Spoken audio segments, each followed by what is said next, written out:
할렐루야. 모든 것이 하나님의 은혜인 줄로 믿습니다.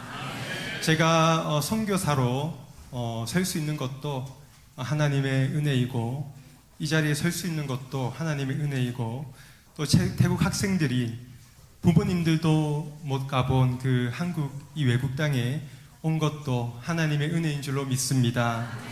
제가 오늘 함께 예배 드리면서 정말 하나님이 기뻐하는 교회의 모습을 보는 것 같았습니다. 하나님이 기뻐하는 그 교회의 모습은 그 교회 가운데 평안이 있고, 또 그 교회 성도님들이 하나님을 경외하고, 또 그 교회 가운데 성령님의 인도함이 있는, 위로함이 있는 그 교회의 모습을 오늘 예배 때 제가 보았습니다. 그 모습이 오늘 하루뿐만이 아닌 매일매일의 예배의 모습 가운데 계속해서 그 하나님이 기뻐하는 모습으로, 더 기뻐하는 모습으로 되는 저희 경상교회와 또 모든 성도님들 되시기를 예수님의 이름으로 축복합니다. 저는 태국 치앙마이에서 사역하고 있는 한태성 선교사입니다. 이번에 한국교회 초청으로 저와 선교센터에 학생들이 한국을 방문하게 되었는데, 특별히 오늘 또 경상교회를 방문하게 되었는데, 항상 혼자 섰는데 그때도 떨렸고, 또 오늘 학생들과 왔는데 또 떨리는 늘 떨림으로 하나님의 도우심만을 구할 수밖에 없는 그 나약함을 또 보게 됩니다. 오늘 짧은 시간이지만 이 시간 가운데 임하시는 그 하나님의 은혜가 저와 또 학생들과 모든 성도님의 심령 가운데 부어지시기를 예수님의 이름으로 축복합니다. 저는 오늘 짧게 말씀을 나누고 이어서 선교지 사역을 소개하겠습니다. 여러분, 우리 모두는 복받은 사람입니다. 믿으십니까? 우리가 가난하든지 부유하든지, 또 특별히 학생들에게는 공부를 잘하든지 못하든지, 우리가 어떤 상황 가운데 있든지 상관없이 우리 모두는 복받은 사람인 줄로 믿습니다. 왜냐하면 제가 말하는 이 복은 세상이 말하는 복이 아닙니다. 여러분, 세상이 말하는 복은 돈, 명예, 어떤 물질적인 것들, 눈에 보이는 것들입니다. 그런데 이러한 것들은요, 우리가 지금 가지고 있어도 언제 사라질지 모르는, 영원하지 않는 것입니다. 그러나 오늘 우리가 읽었던 그 성경이 말하는 복은, 우리 모두가 가졌다는 복은 어떤 복입니까? 이 복은 영원하며 완전하며 참된 만족을 주는 복입니다. 이 복은 바로 예수 믿고 구원받은 복인 줄로 믿습니다. 죽어야 할 죄인이, 지옥 가야 할 죄인이 예수 믿고 구원받아 하나님의 자녀가 되고 천국 백성이 된 것입니다. 사람들은 이 복을 때로는 너무 쉽게 여깁니다. 그러나 여러분, 믿으시길 바랍니다. 이 복이 복 중의 복이며 참된 복인 줄로 믿습니다. 이 복의 가치를 아는 바울이 오늘 고백하는 말씀이 에베소서 1장 3절 말씀인데요, 다 같이 한번 바울의 심정으로, 바울이 받은 그 복의 그 가치를 아는 그 마음으로 다 같이 한번 읽겠습니다. 시작. 찬송하리로다 하나님 곧 우리 주 예수 그리스도의 아버지께서 하늘에 속한 모든 신령한 복을 우리에게 주시되. 아멘. 지금 바울은 하나님을 기뻐하며 찬송하고 있습니다. 그러나 이 편지를 쓰는 지금 바울의 상태는 기뻐할 수 있는 상황이 아닙니다. 그는 지금 감옥에 갇혀 있습니다. 복음을 전하다 잡혀서 감옥에 갇혀 있는 상태인데, 이상하게도 그는 불평하지 않고 오히려 하나님을 찬송하고 있습니다. 여러분, 어떻게 그렇게 할 수 있습니까? 그것은 사도 바울은 하나님께로 받은 그 신령한 복의 진정한 가치를 알기 때문입니다. 그렇기 때문에 모든 것을 잃어버려도, 심지어 감옥에 갇힐지라도 그는 기꺼이 참된 복을 주신 하나님을 찬송할 수 있는 것입니다. 여러분, 오늘 우리도 바울처럼 예수님을 믿고 이 세상의 그 어떤 것보다 귀한 신령한 복, 구원의 복을 받은 줄로 믿습니다. 때문에 이 신령한 복을 받은 저와 여러분들은 얼마나 축복받고 귀한 사람인지 모릅니다. 우리 옆에 분에게 한번 고백할까요?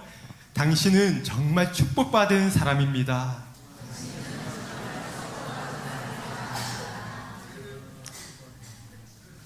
아멘. 갑자기 제가 태국말이 나올 뻔했습니다. 예. 아멘 마이캅을 할 뻔했습니다. 그러면 하나님께서 이 귀한 복을 우리에게 주신 이유는 무엇일까요? 따라서 한번 해볼까요? 하나님이 주신 복을 누리기 위해서. 여러분, 하나님께서는 우리에게 복을 주신 이유가 하나님이 주신 그 복을 누리기 위해서입니다. 하나님이 주신 복이 무엇이 있을까요? 그것은 참된 기쁨입니다. 그것은 참된 평화입니다. 세상이 줄 수 없는 평화, 그리고 참된 만족입니다. 하나님은 그것을 우리가 이 땅 가운데 살면서 누리기를 원하십니다. 여러분, 언제 누릴 수 있을까요? 오늘 우리가 함께 모여서 하나님을 찬양했을 때 모든 근심은 사라지고 온전히 주님 안에서 그 누림, 그 기쁨, 그 평강, 그 만족감, 우리가 주님 안에서 이 모든 것을 누릴 수 있을 줄 믿습니다. 그렇다면 여러 가지 이유가 있지만 특별히 하나님께서 우리에게 이 참된 기쁨, 그 모든 신령한 복을 주신 이유가 무엇일까요? 다시 한번 저를 따라 해보겠습니다. 하나님께서 우리에게 복을 주신 이유는 우리가 받은 복을 다른 사람에게 전해주기 위해서. 이것이 하나님께서 우리에게 복 주신 이유라는 것입니다. 여러분, 성경에는 하나님께 복을 받은 많은 사람들이 있는데 그 중에 대표적인 한 명을 뽑으라면 아브라함이 있습니다.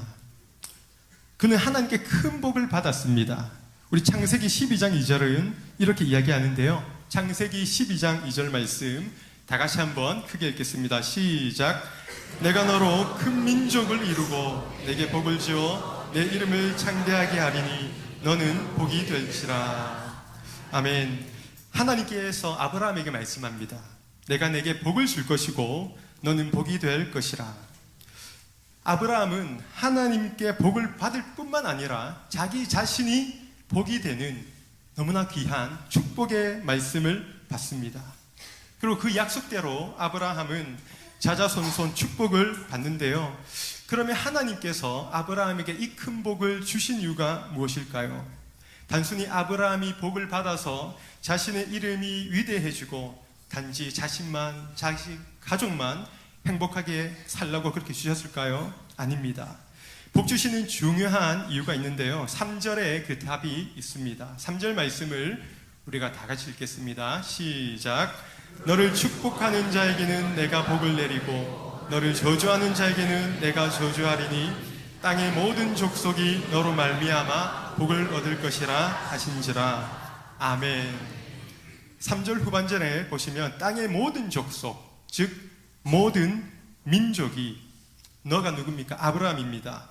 아브라함을 통해 복을 받게 될 것이다 라는 하나님의 말씀입니다. 즉 하나님께서 아브라함에게 복을 주신 이유는 단지 아브라함만을 복주기 위해서가 아니라 먼저 복을 받은 아브라함을 통해서 땅의 모든 민족에게 복을 주시기 위해서입니다. 마찬가지로 여러분, 하나님께서 우리에게 복을 주신 이유는요, 단지 우리가 그 복을 받아서 누리는 데서 끝나는 것이 아니라 먼저 복을 받은 우리가 우리를 통해 저 열방에 믿지 않는 자들에게, 그 복을 모르는 자들에게 복을 나누어 주기 위해서입니다. 여러분, 하나님의 눈과 마음은 먼저 복을 받은 한 개인에게서 시작하지만 언제나 열방 모든 민족을 향하고 있다는 것을 꼭 기억하시기를 바랍니다. 왜냐하면 이것이 하나님 아버지의 마음이고 선교이기 때문입니다. 여러분, 예루살렘 교회를 아십니까? 어떤 교회입니까? 좋은 교회입니까? 나쁜 교회입니까? 예루살렘 교회, 좋은 교회였습니다. 성경에 나타난 예루살렘 교회의 특징은 모이기를 힘쓰고 함께 기도하고 예배하며 또한 자신의 것을 나눠주고 서로 교제하는 기쁨의 공동체였습니다. 하나님의 그 받은 복을 누렸던 교회가 예루살렘 교회였습니다.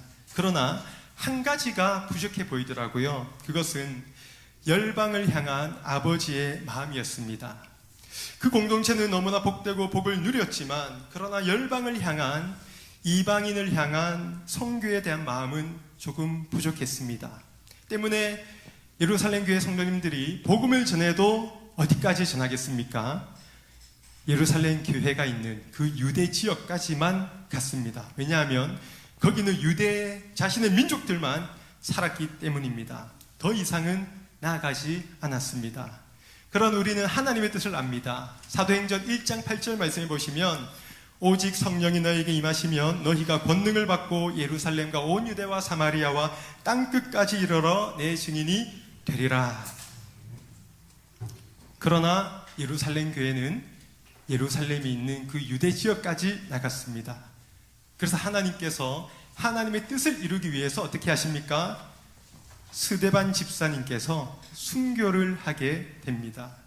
그리고 그 이후에 교회에 핍박이 찾아오게 되고 그 핍박을 피해서 성도님들이 흩어지게 되는데 놀라운 것은 흩어지면서 그 복음이 이방 지역에 전파되었습니다. 먼저는 사마리아 지역에 그리고 북쪽으로 더 올라가서 안디옥 지역까지 복음이 전파됩니다. 여러분, 우리 하나님은 교회 핍박을 통해서라도 열방을 향한 하나님의 뜻을 이루어 가십니다. 이것이 하나님 아버지의 마음이고 선교입니다. 그리고 그 안디옥에 복음이 전파되면서 그곳에 교회가 생기는데요, 많은 사람들이 예수님을 믿고 또 많은 이방인들이 예수님을 믿습니다. 그 교회를 우리는 안디옥 교회라고 이야기합니다. 그래서 근데 그 교회에 목회자가 없는 거예요. 그래서 예루살렘 교회가 그 소식을 듣고 저기 이방 땅에 교회가 생겼고 많은 이방인들이 예수님을 믿는다는 그 소식을 듣고 이제 누군가를 보내려 합니다. 그들을 가르치고 섬길 목회자를 누굴 보내는지 아십니까? 바나바를 보냅니다. 바나바. 성경에 보면 바나바는 착한 사람이고 성령과 믿음이 충만한 사람이었다고 이야기합니다. 그리고 바나바의 이름의 뜻이 바로 위로자, 격려자였습니다. 원래 유대인들은 이방인들을 늘 정죄하고 그들과 함께 식사도 하지 않았습니다. 그런데 바나바는 안디옥 교회에 있는 그 이방인들을 정죄하고 판단하는 것이 아니라 그들을 위로하고 격려하는 목회자였습니다. 때문에 교회의 성도님들이 숫자가 더 늘어나는 것입니다.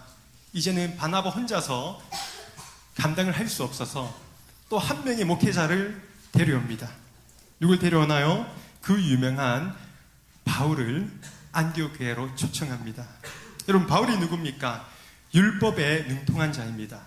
모든 구약 성경을 다 꿰고 있는 사람입니다. 때문에 지금 안디옥 교회는 사람을 위로하고 격려를 너무나 잘하는 바나바와 또 말씀으로 그들에게 그 하나님의 말씀을 가르치는 바울, 그러니까 그 안디옥에 너무나 좋은 교회, 계속해서 성도님들의 수가 늘어나며 부흥을 경험하였습니다. 근데 그때 이상한 하나님의 명령이 떨어집니다. 그 명령은 하나님께서 바나바와 바울을 선교사로 세워서 보내라는 것입니다. 지금 안디옥 교회에서 가장 중요한 그 두 분의 목사님을 선교사로 한 명도 아닌 다 보내라는 것입니다. 여러분, 이것이 쉬운 것일까요? 결코 쉬운 것이 아닙니다. 두 분의 목사님을 통해서 교회가 더욱더 부흥되고 있는데, 그리고 성도님들이 그 두 분을 신뢰하고 의지하고 있는데, 지금 하나님은 선교사로 보내라는 것입니다. 그 두 분이 나간다면 교회가 휘청할 수도 있습니다. 어려워질 수도 있습니다. 그런데 그 하나님의 명령에 안디옥 교회 성도님들이 어떻게 반응합니까? 바울과 바나바를 기꺼이 선교사로 세우고 그들을 선교사로 보냅니다. 여러분, 어떻게 성도님들이 그 어려운 결정을 할 수 있었을까요? 답은 하나입니다. 하나님 아버지의 그 마음을 알기 때문에, 모든 열방에게 복음을 전하고자 하는 그 하나님 아버지의 마음을 알기 때문에 기꺼이 그 두 분의 목사님을 선교사로 보냈다는 것입니다. 자신의 교회 유익만 생각했다면 보낼 수 없죠. 보내도 한 명만 먼저 가야죠. 그러나 열방을 향한 하나님 아버지의 마음을 알기 때문에 기꺼이 선교사로 파송했습니다. 여러분, 두 분을 선교사로 파송한 날 성도님들은 아마도 마음이 아주 슬프고 아마 많이 슬펐겠죠. 그러나 우리 하나님은 그 순간 얼마나 기뻐하셨을까요? 예루살렘 교회도 못했던 그 일을 안디옥 교회를 통해서 하나님께서 행하셨습니다. 그리고 안디옥 교회를 통해서 또 바울과 바나바를 통해서 열방의 복음이 전파되었습니다. 저는 우리 오늘 방문한 경산교회가 이런 교회가 되기를 바랍니다. 열방을 향한 하나님 아버지의 마음을 알아서 먼저 신령한 복을 받고 누린 우리가 저 열방의 그 복을 모르는 자들에게 우리가 받은 복을 나누어 주는 것, 믿지 않는 영혼에게 그 복을 나누어 주는 것, 그 일에 경산교회 모든 성도님들이 동참하시기를 바랍니다. 먼저는 이 지역에 있는 믿지 않는 분들에게 먼저 나아가시길 바랍니다. 하나님, 나의 가정에서 또 나의 교회에서 또 내가 일하는 직장에서 또 내가 있는 이곳에서 먼저 그 일을 행하시기 원하고, 하지만 거기서 끝나는 것이 아니라 열방까지 나아가시는 안디옥 교회 같은 여러분들 다 되시기를 예수님의 이름으로 축복합니다. 이 시간에는 제가 사역하고 있는 태국 치앙마이 선교센터 사역을 소개하고, 또한 경산교회에서 후원하고 있는 현지 사역자 아까 목사님에 대해서 사역에 대해서 함께 소개하겠습니다. 우리 PPT 사진을 한번 보시면, 네, 경청노회 LMTC 2기 단기 선교팀인데요. 지난 2월에 태국 치앙마이에 선교 정탐을 하러 오셨습니다. 그때 김광남 목사님과 사모님 또 김용호 장로님께서도 오셔서 태국 치앙마이에서 여러 선교 사역을 배우는 그런 기회를 가졌습니다. 그리고 그때 경산교회에서 후원하시는 현지 사역자 아까 목사님도 함께 오셔서 수요 예배를 드렸는데요. 예배 후에는 아까 목사님과 함께 그 딸과 함께 또 저희 선교센터에서 사진도 찍고 또 예배 후에 저녁 식사를 하면서 귀한 교제를 나누었습니다. 아까 목사님의 사역을 잠시 소개한다면, 아까 목사님은 아카족으로서 아카족 예배, 또 미얀마 예배, 또 카렌족 예배, 또 마약 중독자들을 위한 쉼터에서 사역을 하고 있습니다. 저는 태국에 있으면서 10년간 지금 사역을 하고 있는데 여러 소수 부족의 지도자들을 많이 만났거든요. 제가 특별히 존경하는 분이 아까 목사님입니다. 왜냐하면 이분은 복음이 필요한 곳이라면 언제든지 어느 곳이든지 달려가시더라고요. 그리고 늘 자신의 것을 늘 드렸습니다. 제가 아까 목사님에게는 늘 제가 많이 배우고 또 아까 목사님을 통해서 제가 많은 도전을 받고 있습니다. 계속해서 목사님을 위해서, 우리 경산교회에서 협력하시는 목사님을 위해서 기도해 주시기를 바랍니다. 우리 다음 사진 보시면요, 아까 목사님의 사모님 에스더 사모님께서 작년 소천을 하셨는데요. 작년 9월에 안타깝게도 사모님이 이 세상을 떠났습니다. 너무나 갑작스럽게 그 사고 소식에 가족과 많은 친척 지인분들이 충격을 받고 또 슬퍼했습니다. 특별히 경산교회에서도 이 소식을 듣고 또 조의금을 보내주셔서 제가 아까 목사님과 가정에게 전달하고 또 그들을 위로하는 시간을 가졌습니다. 특별히 장례식에서 사모님의 언니분께서 이 얘기를 하시더라고요. 그 사모님께서 일주일 전에 이렇게 이야기하셨습니다. 언니, 나는 이제 내가 해야 할 것은 다 한 것 같아. 이제 충분한 것 같아. 여러분, 마치 자신이 이 세상을 떠날 것을 예견한 것처럼 한 주 전에 이야기했다고 합니다. 그리고 그 다음 주에 사고로 돌아가셨는데요. 그리고 장례식이 끝날 때쯤에 이 사모님의 아들이 또 참여하는 분들에게 인사를 하면서 자신의 어머니에 대해서 이야기를 했는데요. 이렇게 이야기했습니다. 저는 많은 목회자 중에서 저희 어머니를 가장 존경합니다. 왜냐하면 저희 어머니는 말씀을 전하실 때 가장 행복해 하셨던 분이었습니다. 그리고 대부분의 시간에 늘 말씀을 읽으며 또 주님과 함께 시간을 보냈습니다. 라고 아들이 그 자리에서 이야기를 하더라고요. 저는 믿습니다. 비록 이 어머니께서 사역을 하시면서 또 예기치 않은 그런 사고로 돌아가셨지만 이 사모님께서 뿌려놓은 씨앗들, 그분들의 그 종족들에게 뿌려놓은 씨앗, 또 자신의 아들에게, 자녀들에게 뿌려놓은 그 씨앗들이 주님 안에서 열매 맺게 하실 줄 믿습니다. 감사하게도 지금 이 아들은요, 신학대학에서 마지막 학년을 하고 있습니다. 사모님의 아들을 통해서, 그리고 남편인 아까 목사님을 통해서 더 많은 열매가 맺히고 또 더 큰 사역으로 또 하나님의 은혜가 임하시기를 소망합니다. 계속해서 아까 목사님을 위해서, 특별히 그 가정을 위해서 기도해 주시기를 바랍니다. 예, 저희 매조 하나인 선교센터 사진이고요. 우리 그 다음 사진 한번 보실까요? 예, 다음 사진 한번 보시면, 예, 이 사진은 저희 경산교회 영화부에서 한 가정이 한 영혼을 위해 기도해주고 있습니다. 너무나 감사한데요.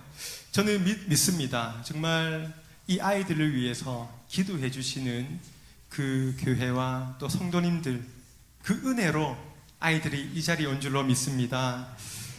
또 그 다음 사진 보시면 경산교회 영화부에서 아이들이 헌금을 모아서 연말에 그것을 보내주셨습니다. 그래서 아이들에게 성탄 선물로 또 여러 가지 필요한 것들을 사줬습니다. 다시 한번 선교센터를 위해서 또 아이들을 위해서 또 기도해 주시고 또 후원해 주셨던 모든 분들에게 다시 한번 감사의 마음을 전합니다. 좀 전에 다시 앞으로 좀 돌려볼까요?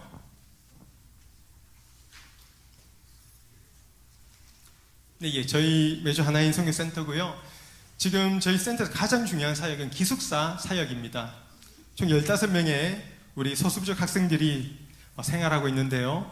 가정 형편이 어렵고 또 부모님이 보살피기 힘든 아이들을 저희가 받아서 말씀으로 양육하고 또 낮에는 현지 학교에 가면서 또 이 아이들을 주님의 제자로 세우는 사역을 하고 있습니다. 특별히 태국은 여러분 다 아시다시피 불교 문화가 너무나 강합니다. 95%가 불교인데요. 단순히 종교만 불교라는 그런 상징이 아니라 아이가 태어나서부터 무덤에 가는 그 모든 과정에 불교 문화의 영향을 다 받고 있습니다. 때문에 태국에서는 200년 전에, 한국보다 50년 전에 복음이 들어왔거든요. 하지만 여전히 1%의 기독교 복음화율밖에 되지 않습니다. 그만큼 태국 땅은 많은 선교사님들이 갔음에도 불구하고 여전히 견고한 그 진들이 있기 때문에 여러분들이 계속해서 기도가 필요합니다. 그리고 이 아이들이 태국의 아이들이 일주일에 한 번 교회 가서 믿음을 시킨다는 건 너무 쉽지 않습니다. 때문에 우리 학생들 매일매일 이곳에서 또 말씀을 배우고 예배 드리고 그 모든 과정을 통해서 정말 주님께서 귀하게 쓰시는 제자들로 성장할 수 있도록 여러분 기도해 주시기를 바랍니다. 그 다음 사진 보시면요. 이 아이는요, 저희가 홀리시티 치앙마이라고 태국 치앙마이 성시화 운동입니다. 치앙마이에서 1년에 한 번씩 전도 집회를 합니다. 근데 저희 학생들도 2층에 약 7,000명이 모이는 집회인데요. 저희 학생들도 2층에 함께 모여서 하나님을 찬양하고 기도하는 시간을 가졌습니다. 특별히 이 치앙마이 성시화 운동회는 끝날 때쯤에 콜링하는 시간이 있습니다. 선교사로 헌신한 학생들을 콜링하는 시간이 있는데 그때 사람들이 머뭇거리더라고요. 아이들이 조금 부끄럽잖아요. 근데 갑자기 2층에 있던 저기 캐롯이라는 학생이 벌떡 일어나서 1층으로 내려와서 강대상으로 와서 무릎을 꿇고 선교사로 헌신을 하게 되었습니다. 그리고 제가 그때부터 이 아이를 더 주목해서 봤는데요. 예배의 모습이 바뀌고 찬양의 모습이 바뀌고 생활 태도가 바뀌더라고요. 저는 믿습니다. 하나님께서 우리 센터로 아이들을 보내주셔서 우리 센터 안에서 많은 것을 배우고 또 여러 집회를 참석하면서 하나님께서 이 아이들을 나중에는 다윗과 같은 사무엘과 같은 그런 위대한 영적인 지도자들로 세울 줄 믿습니다. 저희 8년간의 사역을 보면 제가 10년간 사역을 하면서 8년간 동안 저희 사역의 핵심은 기숙사 사역이었습니다. 그런데 약 2년 전부터 1년 6개월 전부터 교회 사역이 시작되었습니다. 사실 선교센터에서도 매주 예배를 드렸는데 외부 성도님들이 잘 오지 않더라고요. 때문에 학생들이 방학 기간에는 집으로 돌아가고 그때 현지 사역자 부부도 휴가를 받고 저희도 주변에 있는 현지 교회를 탐방하는 시간을 가졌습니다. 때문에 저희 선교센터가 주일날 예배는 드리지만 온전한 교회의 모습은 아니었습니다. 그런데 1년 6개월 전부터 선교센터에 외부 성도님들이 오기 시작했습니다. 지금은 학생들이 방학 때 다 돌아가도 성도님들과 함께 예배를 드려지는 온전한 교회로 세워져 가고 있습니다. 저희 한 가정이 먼저 왔는데요. 첫 번째 가정의 그분은 직업이 이발사입니다. 이발사. 어떻게 오게 됐냐면 저희 센터 학생들이 한 달에 한 번씩 머리를 자르러 그 이발소에 갔습니다. 근데 그분이 예수님을 믿는 분이었는데 어떤 이유로 교회를 가지 않고 또 코로나가 터지면서 교회를 가지 않았습니다. 저희 학생들이 선교센터에서 오고 또 매주일 예배가 드려진다는 그 사실을 알고 나서 그 이발사 가정에서 저희 센터로 와서 예배를 드리기 시작했습니다. 그리고 한 달 후에 그의 가족과 친척분을 저희 선교센터에 다 데리고 왔습니다. 저는 이제는 이분들이 계속 잘 넣을 수 있을까 좀 고민이 되더라고요. 왜냐하면 저희 교회는 센터는 학생들밖에 없잖아요. 또 외국인이 사역하는 교회였는데 감사하게도 지금까지 1년 6개월 동안 잘 나오고 있습니다. 그 다음 사진 보시면 이 학생은 윈이라는 대학생입니다. 이 학생도 지금 저희 주일 예배에 잘 참석하고 있는데요. 이 학생이 어떻게 오게 됐냐면 저희가 성도님들이 한 달쯤 저희 교회에 온 지 한 달쯤 되었을 때 제가 이발사 하시는 분의 사업장에 신방을 가게 되었습니다. 근데 그날따라 손님들이 많더라고요. 저희는 기다리고 있었는데 계속해서 손님들이 오고 또 그렇다고 저희가 갈 수도 없고 또 그분이 저희에게 올 수도 없고 제가 내평되는 그 작은 가게에 들어가서 사람들에게 양해를 조금 구하고 저분들을 위해서 기도를 해줬습니다. 기도를 해줬는데 그때 있었던 청년이 저 윈이라는 학생이었습니다. 저희는 기도를 하고 돌아갔는데 이 학생이 저희 기도를 듣고 그분에게 물었다고 합니다. 이분들이 도대체 어디서 왔냐? 그래서 우리 그 교회에서 왔다고 하니까 그 학생이 그 교회 위치를 알고 그 다음 주부터 저희 교회에 오게 되었습니다. 사실 제가 한 게 아무것도 없었습니다. 감사하게도 하나님께서 저 학생을 만나고 인도해 주신 줄로 믿습니다. 다음 사진 보시면 저희 또 새로운 두 분인데요. 어느 날 주일 예배 때 오시더라고요. 아직 정식 부부는 아니고 사귀는 사이. 예. 두 분 다 자녀가 있습니다.